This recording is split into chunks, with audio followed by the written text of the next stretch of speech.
喂，眨眼咧去到2025年嘅4月8號星期二啊，夜晚上嘅19:35，一要報翻個時。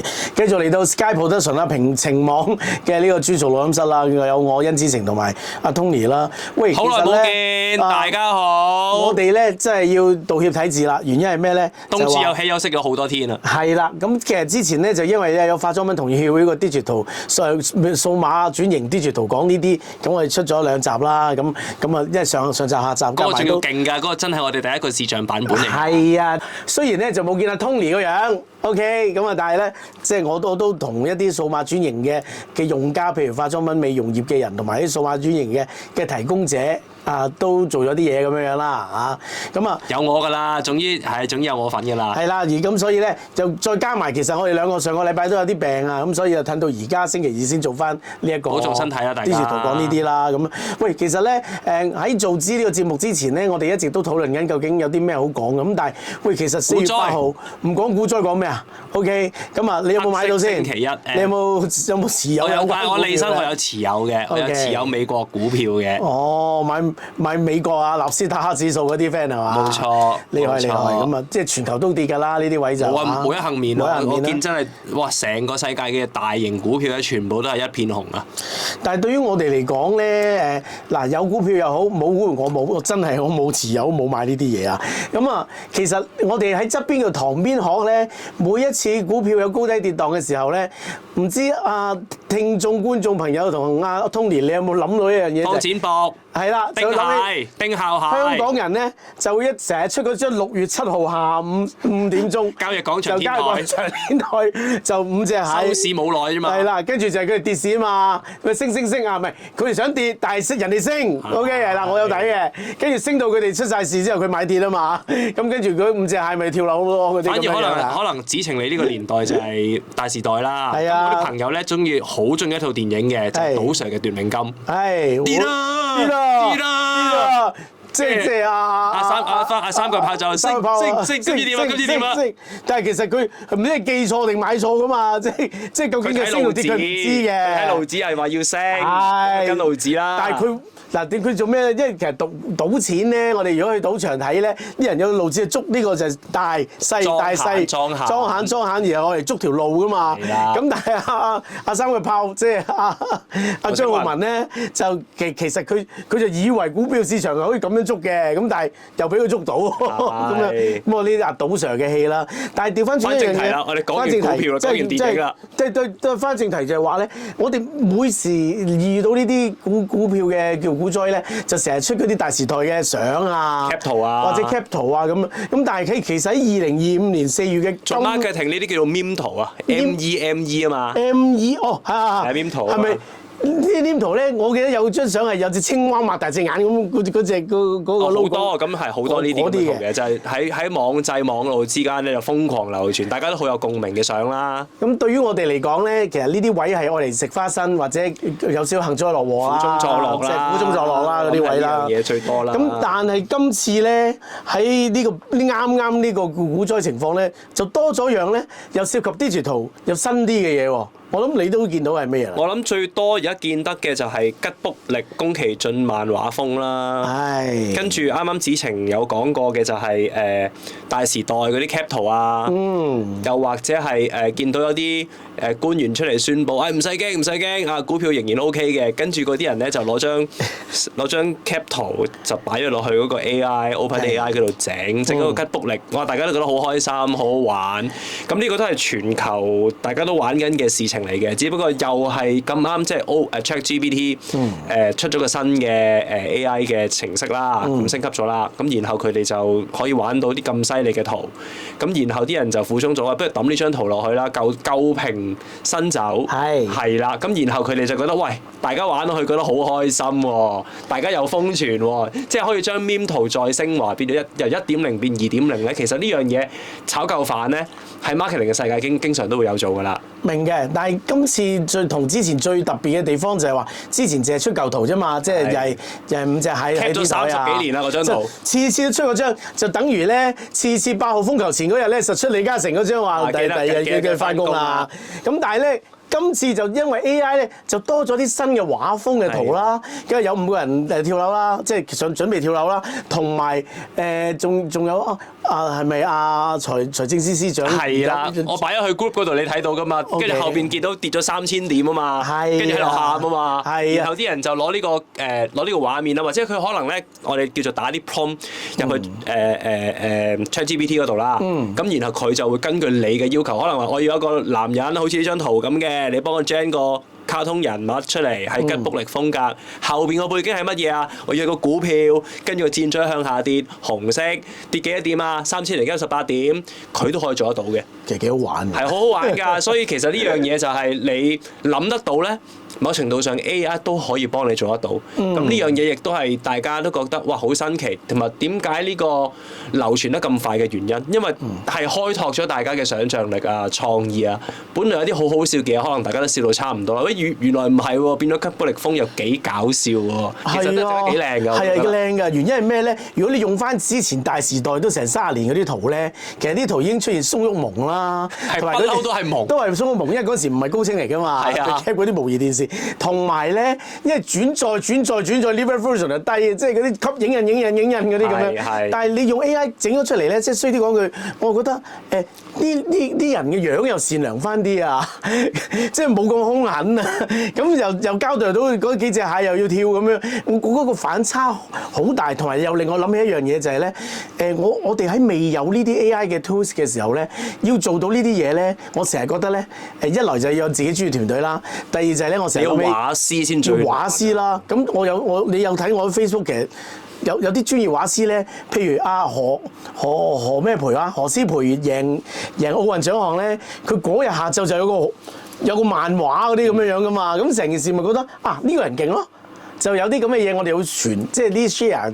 有價值嘅，但係而家咧就因為人有 AI 咧，又就可以廣傳啦、自己整啦，3次4次就多咗啲分之餘咧，我成日諗起一個我哋成日都覺得佢 marketing 做得好好嘅就係宜家家私咧，佢係譬如佢叻嘅地方就係譬如社會發生啲咩咧，佢可能隔3個鐘後就會出啲宣傳 post 咧去做某啲嘢噶嘛，咁我覺得要好似而家呢間公司裏邊啲佢哋嘅 marketing team 可以做到咁多嘢，除咗一個好嘅員工啦嘅腦轉得好快之外，其實大家出嚟做嘢都明啊。最重點就係其實嗰個 management 佢哋願意放權俾佢哋去咁放咁玩呢樣嘢。其實間公司得唔得，即係願唔願意 open 都係一個好重要嘅位噶嘛。咁但係當然翻到今次嘅情況，我覺得就算細公司啊或者細媒體或者個人媒體都好啦，有咗呢 AI 工具咧，只要你有個創意，我會再一致嗰啲咁樣，都可以做到而家呢啲直路嘅 digital marketing feel 嘅圖去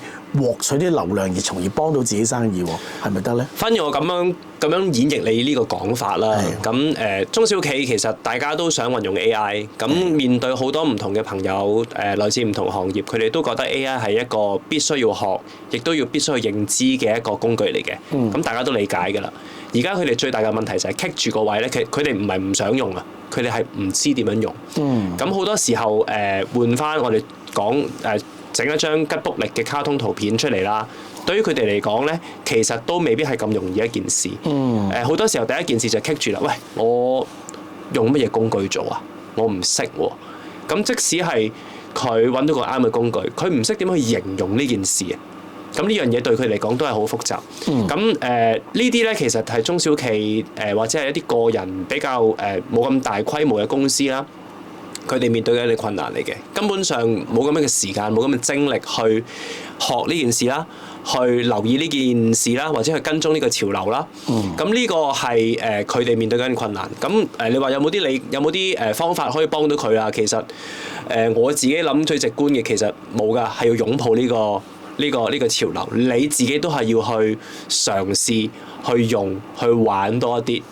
反正呢件事係唔使錢嘅，你最 spend 你得多嘅，我諗就係時間啦。咁但係你會唔會喺唔同嘅試用裏邊去學習？今次整得唔似啫，換下個文字形容，可能會整得更加似咧。咁呢啲都係你要去慢慢摸索嘅地方嚟嘅。咁雖然講落去好似你呢個提議係冇乜特別嘅實質作用，其實我諗緊個實質作用大嘅，即係你學習嘅過程當然係唔係一件簡單嘅事啦。但係你學曉咗或者去慢慢掌握到嘅時候咧，你會領略到個好處。我成日都會同個朋友做個一個量化啲嘅形容或者比較，用 AI 同埋唔用 AI 嘅分別。我哋做 marketing 嘅以前，好似你啱啱呢個 scenario 咁，我要做一張圖片，嗰張圖片係要吉卜力，係要食到個潮流，個股災又可以賣到我產品。冇錯啦，又要啱到呢個潮流，大家都中意。其實你諗下你一條 team 咧，你起碼要2個人至3個人。第一個你係要一個人去 drive 呢件事嘅，即係你要草擬你呢個內容嘅方向。咁嗰度一個人啦，第二個人就係你要有個畫師去幫你做，呢個係靈魂嚟嘅。如果你用吉卜力去做呢個例子，你冇一個人識畫呢種咁嘅卡通風格嘅話，你根本都冇可能做得到。冇 AI 嘅時候，你要揾呢個人，大家都要。你諗下，supply and demand啫，大家都揾嘅時候，咁梗係貴啦。咁但係即使個價錢係有喺度嘅時候，你肯俾，佢畫得幾多幅啊？個畫師頂多1個鐘畫1幅好未？好叻㗎咯喎！咁但係我一時之間我要做10個客，佢10個鐘成日就冇晒啦。咁時間就係金錢，你10個鐘之後先出，同你10個鐘之前出，其實已經好大分別啦。咁所以呢個係第2個人，第3個人就係我會唔會需要有一個叫做我哋叫小編啦，去 monitor 成個 page 嘅流向啊，去回覆下啲客人啊，喺下邊有啲 comment 啊，你要去炒花生㗎嘛。咁你咁樣數其實已經有3個人。但係如果有咗 AI 嘅時候，你嘅人手其實就唔使啦。其實可以話1個頂3個。我成日都係話 AI 你當有2個至3個嘅朋友或者係同事喺你身邊，咁呢個就係佢嘅威力。當然有人玩得更加犀利，可以係4倍、5倍甚至係10倍。但係呢個位咧就其實我諗中小企或者係未好學識去用 AI 嘅人咧，係必須要注意嘅，因為呢個工具咧係會令到人嘅生產力咧就再度提升。明白嘅，即係要自己學係最好，因為自己拿捏到咧就自己 handle 到就容易啲做。咁但係難係真嘅，因為學習呢樣嘢都要時間，但係追得快。呢個同我哋上次呢個數碼轉型 Digital 講呢啲嗰2個即係嗰2集嘅特別節目都嗰啲化妝品美容嘅行家都講過，追唔切啊！太多平台，太多工具。咁你頭先講咁多嘢咧，嗱12分就引申我好實在去衍生另一個問題啦。Tony 咧，其實因為你嘅專業啦，引致到可能一路以嚟一啲做網上 marketing 啊、落社交媒體嘅宣傳啊，或者啲嘢都會揾你幫手啦。其實當而家 AI 咁盛行嘅時候咧，如果中小企真係想擁抱 AI 嘅嘢而做到自己嘢，除咗即係自己學之外咧，會唔會有啲 AI specialist 或者可能有啲叫 AI 有啲公司就係你想用 AI 做啲嘢，你唔識問佢哋，我幫你手，即係俾夠錢佢幫我用 AI 做啲嘢。咁都係做到嗰樣嘢，有冇呢樣嘢咧？你做唔做到咧？咁定第三，即係我好長氣就係，如果未有市場，未有人做嘅話，你或者我哋團隊又可唔可以做到呢樣嘢咧？我先解答你最後呢個問題啦。市場其實所有人都會向住呢個餅去進發，因為個需求喺度，個風勢喺度。我成日都同子晴講啦，就係用翻股票市場做例子啦。股票市場個風一到嘅時候咧，嗰間公司即使唔係咁標青，個股票都係會飛嘅。個風起嘅時候咧，豬都識飛。咁所以呢個時間咧係好多人都會去湧去呢個市場，或者湧去呢個地方去做唔同嘅 supplier 又好，做唔同嘅 vendor 又好，合理嘅正常嘅。咁反而我自己咁樣諗啦，咁我哋 Digital 講呢啲啦，其實 Digital 係必須嘅一個工具。咁而家有咗 AI 嘅時候咧，其實我覺得係要 Digital plus AI。咁所以如果有唔同嘅朋友仔可能聽開呢個節目嘅，你想知道有啲乜嘢 AI 工具，我哋想講多啲嘅，或者係你想學某一隻工具嘅，歡迎可以喺下邊留言 comment and subscribe， 揾我又得，揾子晴又得。咁我哋都會考慮啊，就做多啲唔同嘅 AI 嘅工具嘅講座又好啊，或者係講解又好啊，做啲 demo 俾人睇啊。咁大家都最中意睇究竟有啲嗰件事情點樣係由冇變有嘅。因為 AI 最神奇就係呢樣嘢啊嘛。咁呢啲我哋都會日後啦，我哋 Digital 講呢啲，我哋都試下擺多啲呢啲咁嘅元素入去啦。咁如果係大家想知道更加多AI 又好，或者 Digital 點樣應用呢啲新嘅科技啦，咁其實直接可以喺樓下留言 comment subscribe 可以揾到我哋嘅，我哋有專人去回覆大家嘅。明嘅，我哋答咗最尾嘅問題咧，但係頭嗰兩個題咧未係答到嘅原因就係再問多次啦，就係話，譬如如果我哋呢啲小商家或者中小企啊話唔掂啦，我淨係想獲得 AI 出嚟嘅嘢，我俾錢揾人幫我搞 Digital 加 AI， 市面上有冇呢啲咧？有。絕對有，咁我諗我哋都可以係其中之一，係啦，咁就可以揾阿子晴啦，亦都可以揾我哋成個情網嘅團隊啦，咁我哋都會有呢方面嘅配套同埋服務嘅。明白。咁啊，如果大家又唔明啊，就問下啦咁樣。咁啊，最後一樣嘢咧就係話，其實我哋點會唔知你做緊乜啦？我係記得咧，上次我哋數碼專員講呢啲 Digital 講呢啲之後咧，其實你又話咗俾我聽，你同啲化妝品業界咧就講一啲 AI 講座啦。你亦都話埋俾我聽，就係當你講完呢一類型嘅嘢之後咧，你見有關在座嘅人又雙眼發光啦，就對呢樣嘢需求好大。我甚至知道你即將落嚟都有一啲對中小企或者咩業界嘅人士都有啲 AI 講座喎。咁其實兩個問題啫。其實業界佢哋對呢樣嘢嘅趨之若鶩嘅程度係點咧？第二就係話，如果係咁，將來你有啲咩講座會講咧？有冇辦法參加咧？或者點樣可唔可以同佢講下咧？好啊，咁我先講第一個問題啦，就係究竟而家啲中小企或者係個坊間其實想要啲乜嘢？其實我諗而家要嘅嘢其實就唔使太複雜嘅。佢哋要緊嘅嘢就係好多時候，我可唔可以用 AI 去整一啲圖片又好，整一啲影片又好，佢最想就係喺呢部分咧就 cut 咗個成本出嚟。以前好似啱啱我所講，你要做 marketing， 你要做呢啲嘢係要揾間公司揾個 vendor 幫你做噶嘛，而家唔需要啦，我 cut 咗佢。咁然後我老闆可唔可以自己做咧？係得嘅。個老闆就想知要做呢個方向，我需要識啲乜嘢嘅工具，我需要點樣用，我需要點樣去運用個 AI 嘅命令去指令佢。佢哋想要呢樣嘢嘅啫。進階啲可能佢會諗會唔會可以有唔同嘅平台，我都可以將啲嘢所有連結埋一齊咧？咁呢啲係比較進階少少嘅玩法。咁但係香港而家都好多朋友仔啦，我都知道係會教緊呢一樣嘢嘅。咁呢啲亦都係會將來嘅一個大方向，我哋就可能叫做AI agent。咁 agent 嘅意思就係一個人啦，佢可以幫你處理某一個方向，或者某一個目標，或者某一個範圍嘅事情。咁以後就未必係一個真人嘅員工，而嗰個人係叫做 AI agent，佢可以做到人類似嘅工作，係啦。咁第二個問題就係回應翻你啦。咁其實嚟緊喺4月底咧就會有個AI 講座嘅。你搞嘅？唔係我搞嘅。俾人搞。係啦，俾人搞嘅。咁嗰個講座咧，其實都會講一啲 AI 嘅應用啦。咁可能入門啲嘅啦，唔使話做到太複雜住。咁可能點樣去創作內容啦？點樣去令到你嘅片係可以更加快去做得到啊？又或者你本身有啲 marketing 嘢係棘住嘅，以前係可能唔夠人手啊，唔夠資源去做啊，而家有咗 AI， 你可唔可以解決到呢個問題咧？其實就會喺呢個講座去同大家去分享下啦，俾啲真係叫做落地啲、實際啲嘅意見啦。咁詳情咧，我會喺下邊咧 YouTube 下邊嗰度擺條 link 嘅啦。咁有啲 details 就可以直接下邊睇，唔喺呢度多講啦。邊日搞㗎？邊日搞啊？係啊。邊一日搞？喺4月最後嘅禮拜6。係啦。好啊！嗱，因為其實錄完之後咧，我就會去日本玩一個正啊！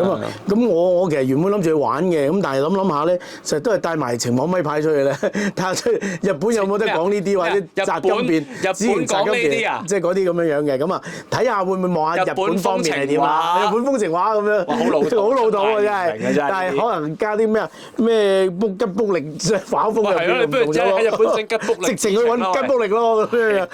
睇下呢樣嘢，同埋真係㗎。當 Digital 去到2025年咧 ，AI 都係咁主力嘅時候，我諗我哋一定會朝住 AI 方向去講啦。大家都會做呢個方向㗎啦，傾啦，甚至講座啦。咁但係最重要就係，如果大家都覺得 Digital 嘅嘢，希望用 Digital 幫到你轉型又好，做好生意又好，我諗都係好商業性嘅嘢，或者做好自己自媒體都好啦。咁我哋可以繼續喺呢個 Digital 度講呢啲咧，同大家分享之餘，繼續撐我哋情網啦。